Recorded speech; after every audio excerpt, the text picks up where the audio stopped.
name is Sarah, and today we're talking about Scarlet by Marissa Meyer. So Scarlet is the second book in the Lunar Chronicles series, which, if you are not familiar with it, is a post-World War IV sci-fi retelling of popular fairy tales. The first book, Cinder, follows Cinderella, and the second one, Scarlet, follows Red Riding Hood. I will let you guys know up front, this is going to be a spoiler-free review for Scarlet, but because this is the second book in a series, there will by default be some spoilers for what happens in Cinder. So if you have not read Cinder yet, I will link my spoiler-free review to that below. You can go check that out, and then come back to this review when you have read Cinder. Like I said, the entire Lunar Chronicles series is sci-fi retelling of fairy tales, and this particular book is the story of Red Riding Hood. We start off in France meeting a girl named Scarlet Benoit, who together with her grandmother runs a farm. A couple of weeks prior, Scarlet's grandmother went missing with no explanation. The police have determined that there is insufficient evidence to suggest a missing persons case or foul play, but Scarlet is positive that something is afoot and her grandmother did not leave of her own volition. Shortly after the story begins, Scarlet meets a street fighter named Wolf, and the two of them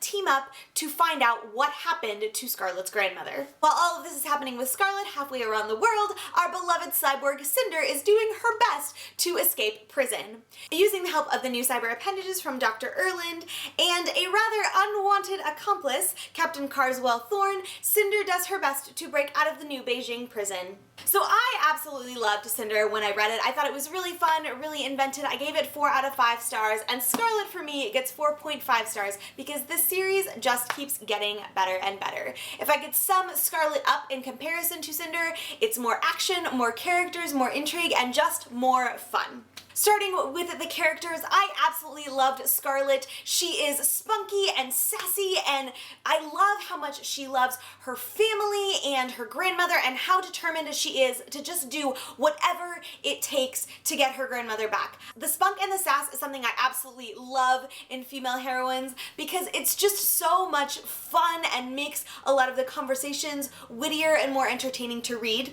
Wolf is one of those characters that I really wasn't sure what to think of him for quite a while. I wanted to like him, I wanted to root for him, but I could just tell underneath everything that there was something he wasn't quite telling Scarlet. He wasn't being completely honest, and I knew that there was going to be a moment where he showed his true colors, and I just wasn't sure up until that point if he's a character that I really wanted to root for, or if he was someone that I was going to want to punch in the face. I really enjoyed the relationship that develops between Scarlet and Wolf.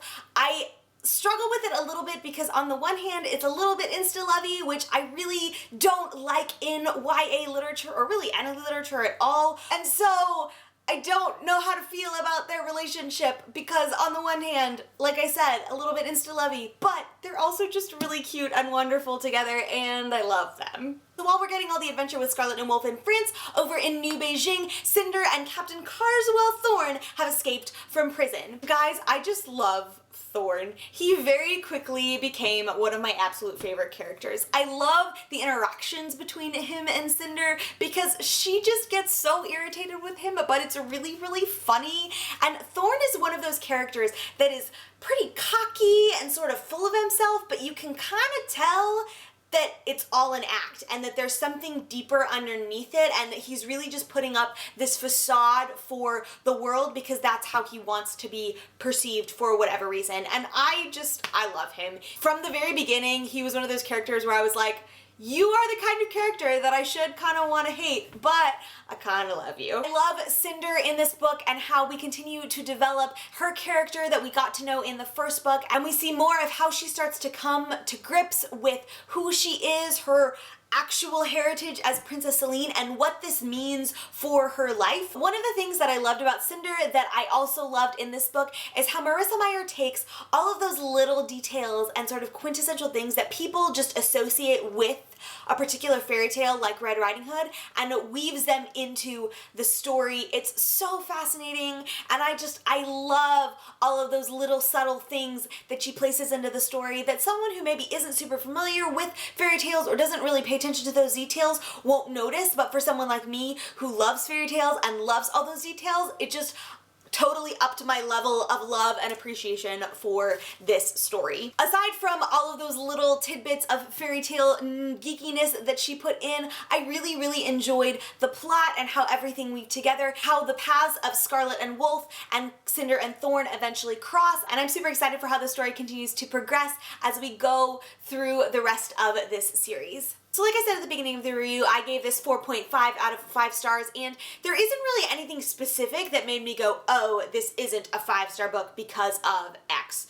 But when I read a 5-star book, I know it's a 5-star book. And I'm one of those people where, like, if it's a 5-star book for me, you're not going to be able to convince me otherwise, even if you give me all of these reasons for X, Y, or Z that it should not be a 5-star book. For me, it's just, if it's a 5-star book, it's a 5-star book, and I know that. And that, like, it factor, I guess you could call it, that would have bumped this up from a 4.5 to a 5-star book just was sort of missing for me. I don't really know what it was, but I still really, really loved this story. It pulled me in even more than Cinder did. One of the things that I really am starting to notice more in this second installment is just how intricate this story is, and the little hints and bits and pieces that Marissa Meyer has dropped into the story, and I'm just really, really excited for the rest of it. I've fallen in love with all these characters. I've fallen in love with their stories, fabulous characters, fabulous world. It's just a delightful, wonderful series. If you love fairy tales and sci-fi and stuff, then you need to read these books ASAP.